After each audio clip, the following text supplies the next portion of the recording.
Thank you. You may be seated, kids. You are dismissed off to Ridge Kids this morning. If you go into the lobby, their leaders will meet you there. A happy Mother's Day to you on this gorgeous, gorgeous weekend in May. Finally feels like summer has arrived, which is a good thing, good thing. Well, today we're going to start a new series in the Gospel of John. Gospel, if you're not familiar with that term, simply means a biography of Jesus' life. It tells us about who he is, who he was, what he did, and how he acted.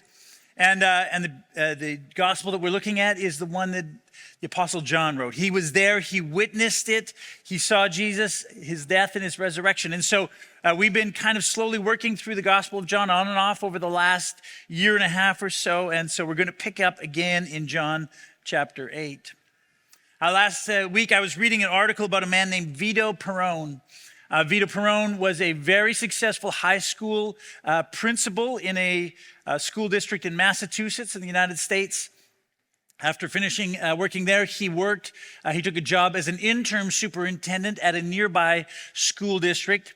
And then because he was deeply loved in the school district that he'd worked in for many years, because he was highly qualified and well suited for the job, the committee that was seeking a new superintendent for the area that he'd been in, the school district that he'd been in, invited him to apply for the job of superintendent, which he did.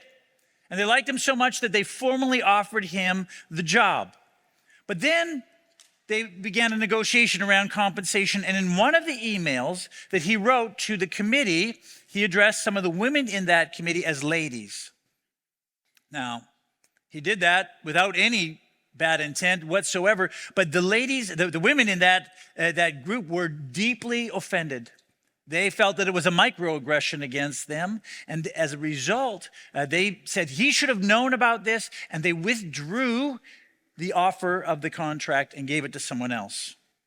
It is a fascinating example of what is known these days as cancel culture. And you probably know about cancel culture, but in case that term is new to you, cancel culture is the idea of publicly shaming somebody in order to punish them for actions or beliefs that are out of line with a certain opinion or ideology. And usually that takes place on social media, and the goal is to shame someone, but often the consequences are much greater than that. Often someone ends up with their reputation in tatters, their career stalled, or worse, job offers rescinded, or even losing their job.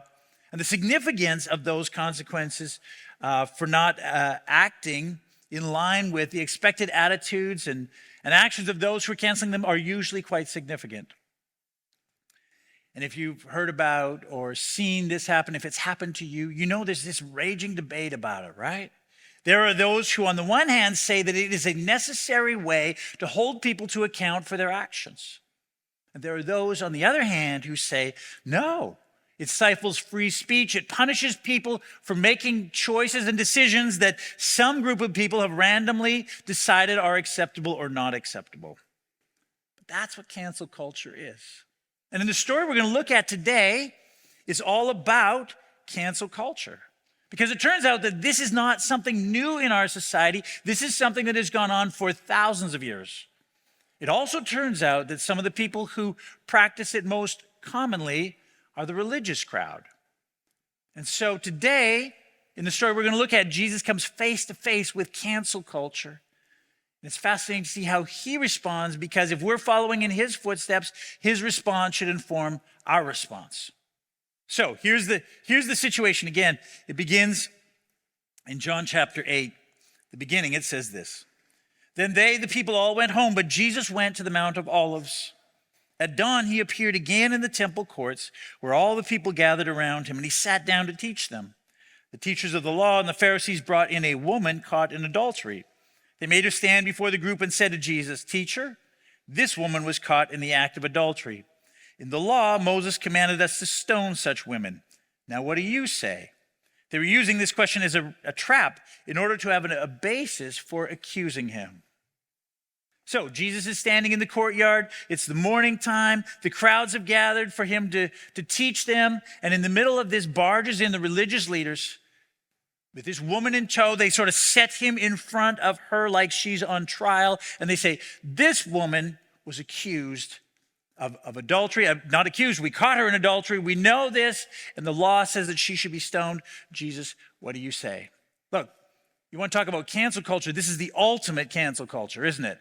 I mean, the response for stepping across what was agreed in that day, and for the most part in our day, an unacceptable line, was to stone her to death. Now, of course, we look at that today and we say, that's outrageous. I mean, who would even consider doing something like that? But it turns out that in our world today, Christians are still involved in all kinds of cancel culture. It's just much more subtle and obviously nowhere near as violent. But for instance, I know of Christians who have canceled a worship song, and sometimes a church with the worship song, because even though there was nothing theologically wrong with that particular worship song, it was written by somebody who went to a church that they didn't like the theology of that church. And they were worried that if the church sang that worship song, someone would look up who that person was, begin to listen to that other church and get bad theology. And so therefore they not only canceled the song, they left a church that they loved and knew over something like that. Christians sometimes cancel Christian leaders over things that they have said or done or wrote. And those leaders are no longer invited to speak at their conferences. Their book, even though it was well written and highly regarded before, suddenly can't be read, can't be quoted from, can't be shared with anyone else. They cancel Christian leaders.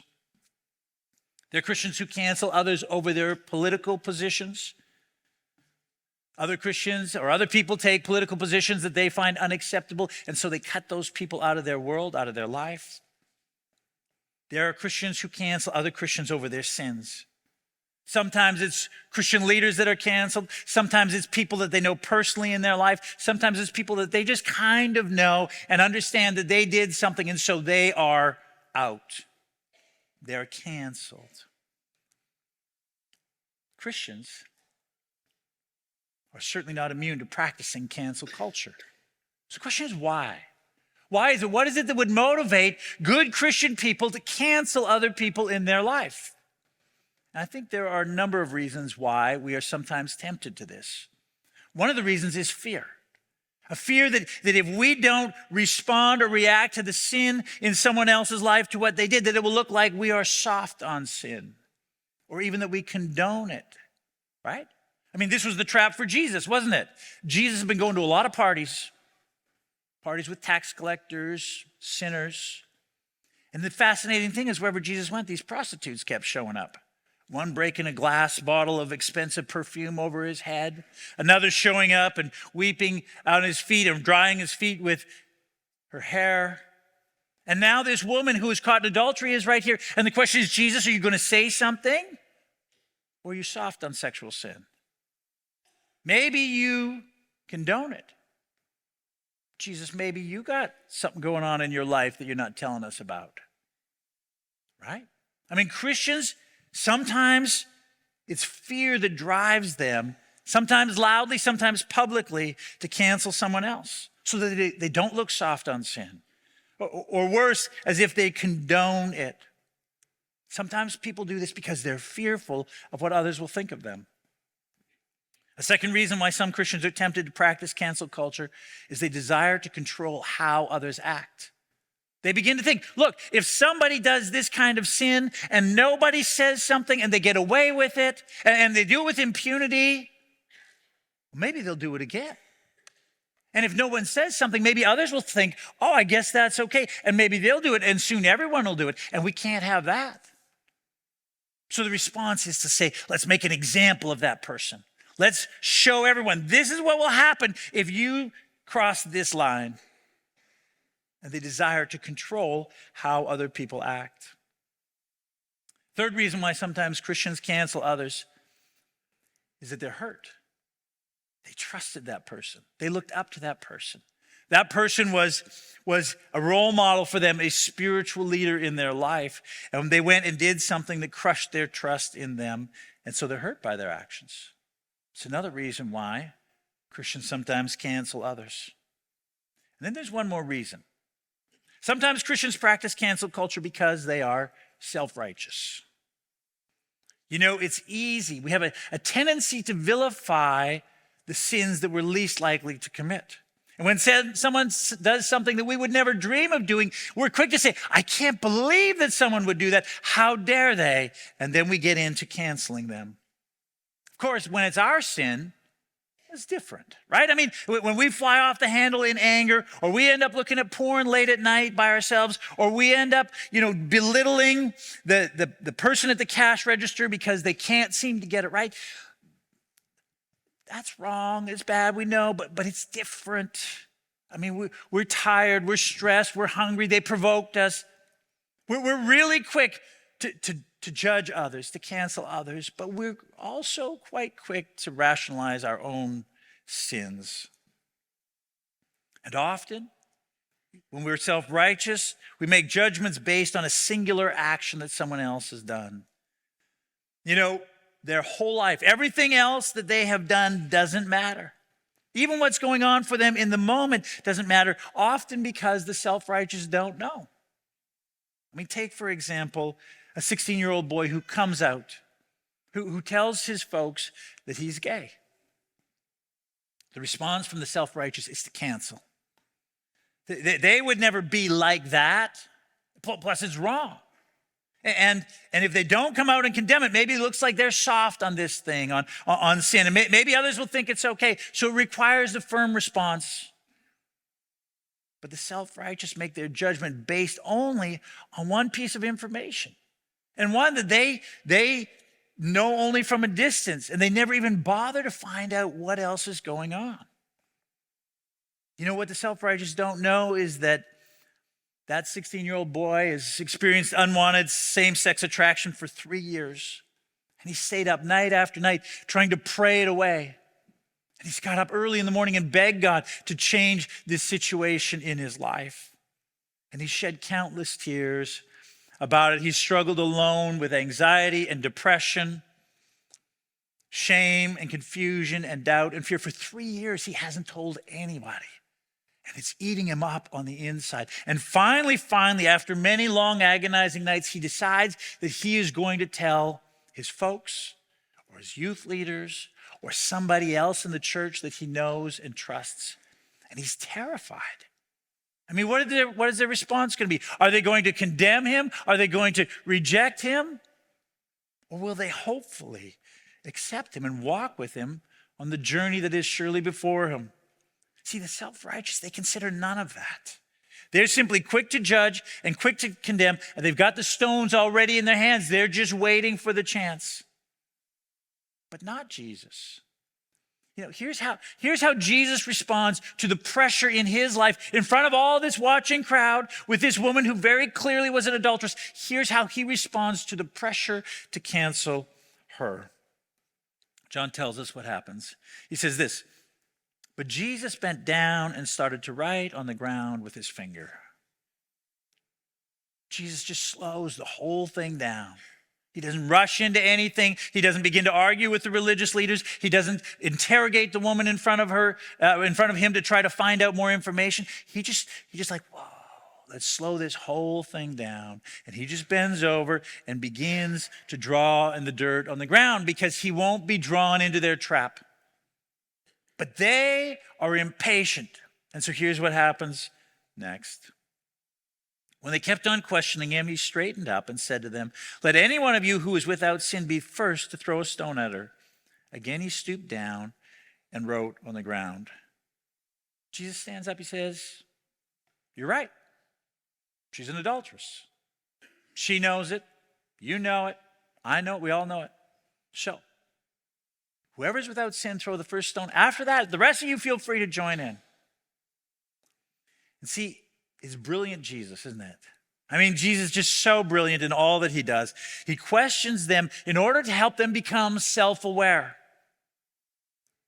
to look at their sins, to judge others only after experiencing the humility that comes from looking within themselves. See, self-awareness is an important skill in life, especially if you're a follower of Jesus. You should be self-aware. Self-aware is a sign, being self-aware is a sign of maturity, and it will rescue you from profound hypocrisy. I mean, maybe this happened to you. I was sitting around the table with all the kids. We're having a nice meal, supper time. One of my kids reaches for something, knocks over a full glass of water. There's water everywhere. People are jumping out of the way. It's spilling everywhere. I'm like, please, pay attention. Be careful.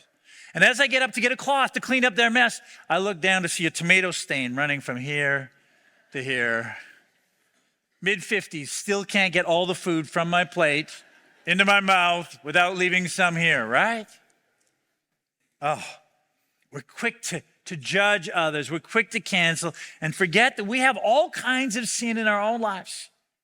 I mean, Jesus warns of this very thing in another place. He says this, why do you look at the speck of sawdust in your brother's eye and pay no attention to the plank in your own? How can you say to your brother, let me take the speck out of your eye, when all the time there's a plank in your own eye? You hypocrite. First take the plank out of your own eye, and then you'll see clearly to remove the speck from your brother's eye. Here's the question. How self-aware are you of the sin in your life? If I were to ask you, and I won't, but if I were to ask you to take out a piece of paper and a pen and to list the two or three main areas of sin in your life that you struggle with, that you wrestle with, could you do that? Or you'd be like, well, sometimes I get a little upset sometimes when I shouldn't. No. That's an easy pass. What is the area in your life that you struggle with in sin? Is it pride? Do you have an ego that's so tender that if somebody just presses a little bit on it, you fly into a rage? Is envy your problem? You're always comparing yourself to others, always hoping that their world goes less well so that you feel better about yourself? Is it controlling others? Do you always want to control everyone around you so that their world is under your control? I mean, what is it? Is it lust? Is it greed that you just always want more stuff? Is it deceit? Do you manipulate people? Are you even aware of the sin in your life? And is there someone in your life that you trust enough that if they told you or pointed out to you, that you could hear it from them? And when it is told to you and when it is pointed out to you, do you hear it? When it comes out in a big fight with your spouse and they say, you are, or through a difficult conversation with your boss, or in an argument with your brother or sister, when that happens, do you just write off what they say? Do you just defend yourself and fire back? Oh yeah, well you got this? Do you ignore what they have to say? And probably, I'll bet you do, because that's my response. That's the kind of average, normal thing that we do. The question is this, afterwards, when the heat is off, the fight is done, the hard conversation has been had, you have the courage and the humility to say, that part they said in anger, that doesn't matter. But this part, there's a kernel of truth in this. I need to pay attention. It's one of the ways that I become self-aware, by listening to what is said and saying, oh, this is a thing in my life. See, if you can do that, it's not a sign of weakness in your life. It's a sign of maturity. And the better you are at doing it, the more aware that you are of the sin and the shortfalls in your life, the greater the grace and mercy that you extend to others. And this is really important for two reasons. The first is this, because when you can extend grace and mercy instead of judgment and condemnation, when you don't simply resort to canceling someone out of your life or out of your world because of something that they've done, it allows your relationship with them to continue. And it's in the context of the relationship that you grow and they grow. You think you cut them off and that'll teach them they'll change? No, of course not. It's when you maintain that relationship and continue to walk together that the growth comes in your life and in their life. But there's a second reason why it's so important that we extend grace and mercy to others in their sin and their shortfalls. Because when the sin and shortfalls in your life come out, the way you've treated them is how they're going to treat you. Jesus says as much. Here's what he says. Do not judge, or you too will be judged. For in the same way you judge others, you'll be judged. And with the measure you use, it will be measured to you. But it's not just how others are going to judge you when you fall and sin, and you will, because we all do. It's also how God is going to judge you. Listen to what James writes. There will be no mercy for those who have not shown mercy to others. But if you have been merciful, God will be merciful when he judges you. You know, those verses should sober you. The next time that you decide that you want to cancel someone, you want to write them off from your world, those verses should ring in your head. You should bend down and write them in the dust at your feet or in your journal or look them up on your phone. And you should think long and hard before you decide that you're going to cancel someone or condemn them. It's so important how you respond to the sins of others. Jesus says to the religious leaders, whoever is without sin should throw the first stone. And here's what happens next. At this, those who heard began to go away one at a time, the older ones first, until only Jesus was left with the woman still standing there. Jesus straightened up and asked her, "Woman, where are they? Has no one condemned you?" "No one, sir," she said. "Then neither do I condemn you." Look, the woman standing before him clearly was an adulteress. Everyone knew it. Jesus knew it. And the only person in that circle, of all the people standing there, the only person who was without sin, the only one who could have picked up a stone to start it all, was Jesus. But he didn't. He wouldn't dream of it. He says, "I don't condemn you." See, here's the point. Jesus doesn't do cancel culture. He doesn't fear what people will say, that somehow he's soft on sin because he didn't condemn them. So that means that if we're following him, we shouldn't have that fear either. And he doesn't try to control them and punish them for what they did. So it's the height of arrogance if he didn't do it, if you and I think that it's up to us to punish someone for their sins, for what they did. And he's not self-righteous, and so we shouldn't either. Jesus doesn't do cancel culture. And so if we're followers of Jesus, we shouldn't do cancel culture either. Jesus says to the woman standing there, "I don't condemn you." So beautiful. You know, when you've sinned, when there's some part of your life that you're like, "Man, I just messed this up so much." Or maybe you think, "In my whole life, I've messed it up." And you look around and there's all these people kind of jittery, waiting to throw stones and judge you. You know who wouldn't dream of it? Jesus. He loves you. He doesn't condemn you. He doesn't condemn this woman. But, and this is really important to note, he doesn't just say, "I don't condemn you." Okay, on your way. He adds one more line. Here's what he says at the very end. He says, "Go now and leave your life of sin," which is really important. Because you see, when there's sin in people's lives, one of the ways that we can deal with it is the cancel culture. To be like, "That's it, you cross the line, you're out." But there's another option that's kind of the far opposite extreme. It's victim culture. It's to say, "Well, you're a victim of your circumstances. All these things happen. You can't be held responsible for your sin, so don't worry about it."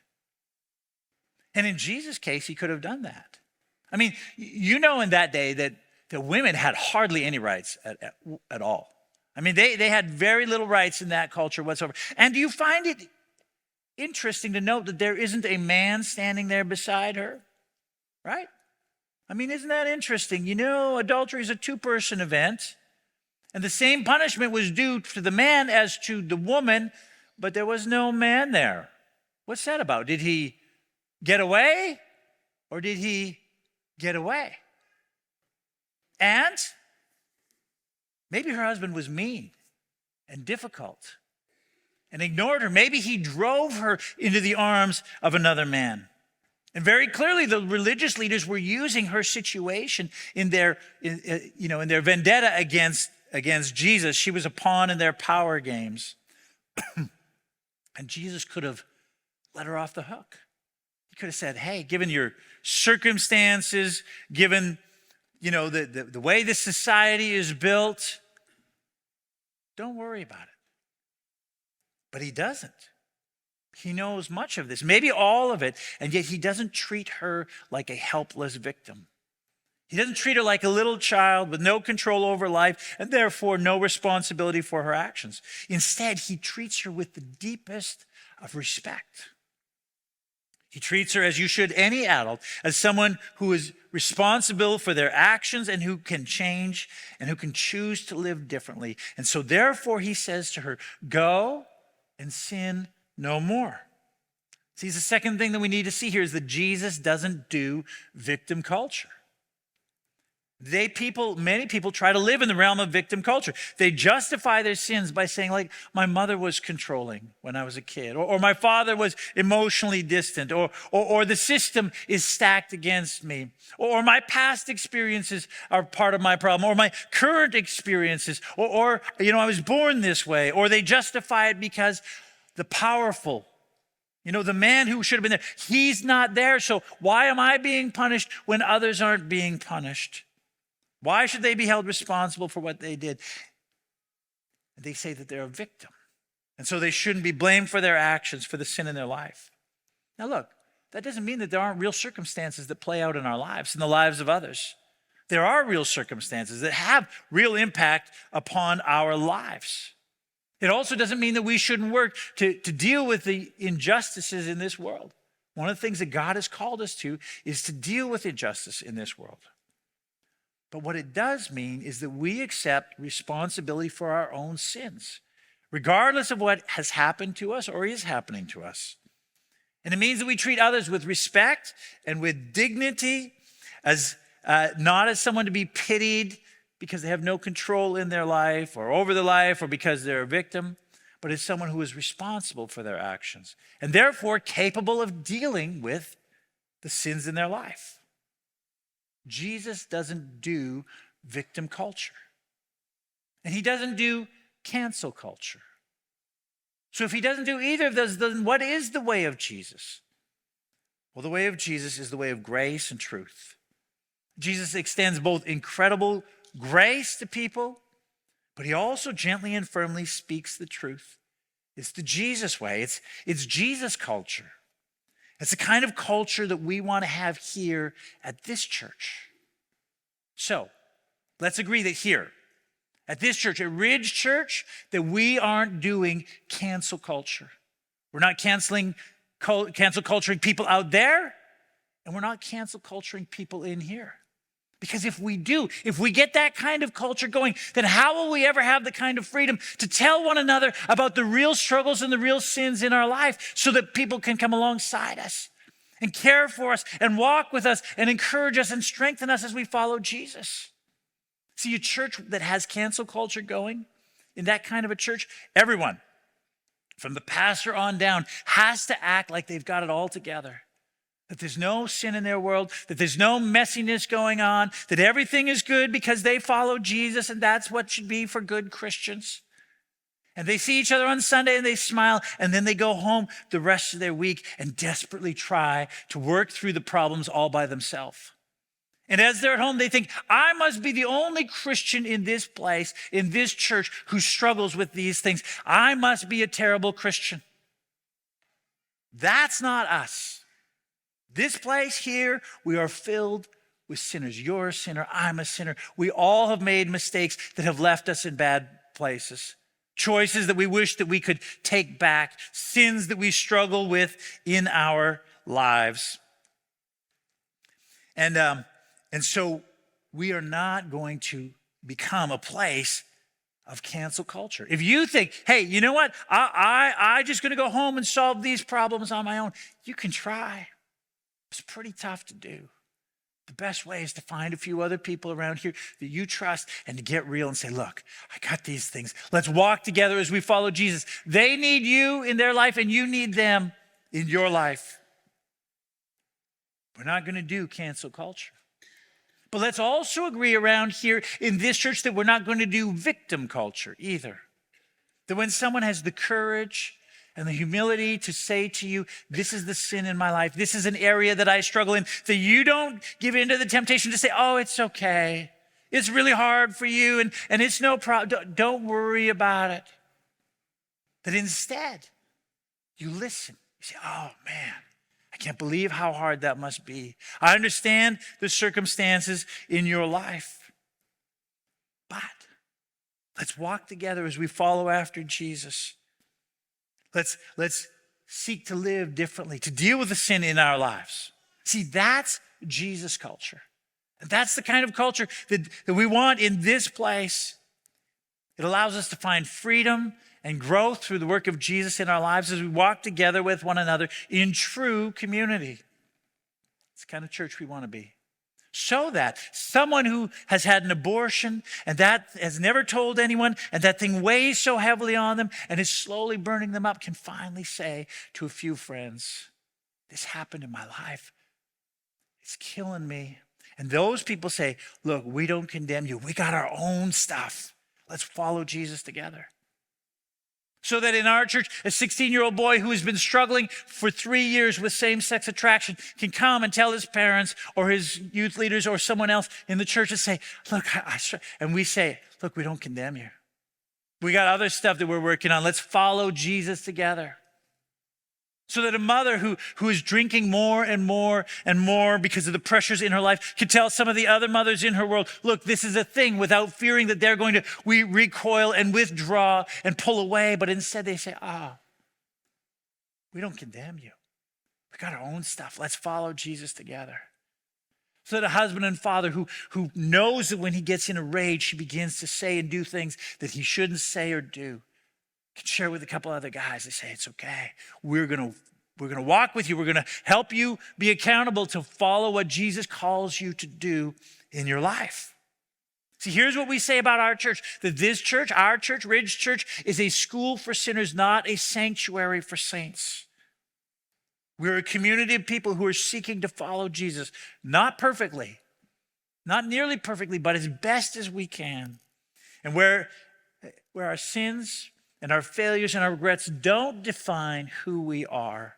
But at the same time, where we're called to change and grow and find new direction and hope through the power of the Holy Spirit in our life. Grace and grit. That's what we're about. That's what Jesus does for this woman. The religious leaders drag her before him, and instead of condemning her, he redeems the sin in her life. Her place of greatest shame becomes the place of greatest mercy. The story that she would have never wanted to tell anyone, that she wished she could just sweep it under the rug and never mention again, became the story that she couldn't help but tell everyone because of what Jesus did in her life. Instead of being canceled, Jesus took and redeemed and repurposed this very thing in her life. He defends her when she's covered with shame, and looks her in the eye and says, I don't condemn you. Go and sin no more. That's who we follow. That's how we're called to live in light of who Jesus is. Well, hi, my name is Jonathan. I'm the lead pastor here at Ridge Church. Thank you for joining us today. We hope that it was just a great opportunity for you to connect and learn more about following God and knowing Jesus. And we just want to invite you to continue to engage with us here. But we also believe that one of the best ways to follow Jesus is in the context of community. And so let me just take a quick moment and tell you what Ridge Church is all about. We're really about three things. The first thing is about Jesus. Above all, Jesus is the reason that we exist. Our goal, our desire is that you would know Jesus and be known by Jesus, and that he would change and transform your life. The second, we believe that community is really important. You know, in a world with so many digital connections and so few genuine connections, we believe that one of the best ways to live life, one of the most healthy ways, and certainly one of the ways to follow Jesus best is in the context of community. And so regardless of what stage of life you're in or where you're at in your spiritual journey, we want to invite you to come and to join us and to walk with a few others, to be known by them and to know them as we follow Jesus together. And then thirdly, we're about city. And by that we mean that we want to be a place and a people who love our city, who love our neighbors and serve them and care for them and just walk alongside of them so that our city flourishes. And we want to be known by our city as a group of people, as a church that offers hope and life and care and love to anyone who's looking for that kind of thing. So that's really what we're all about, Jesus, community, and city. And we'd love to have you join us. If you want to know more, just fire off an email to hello@ridgechurch.ca and someone will get back to you. Or better yet, just come by for a service, 10:30 Sunday mornings. Look forward to seeing you soon.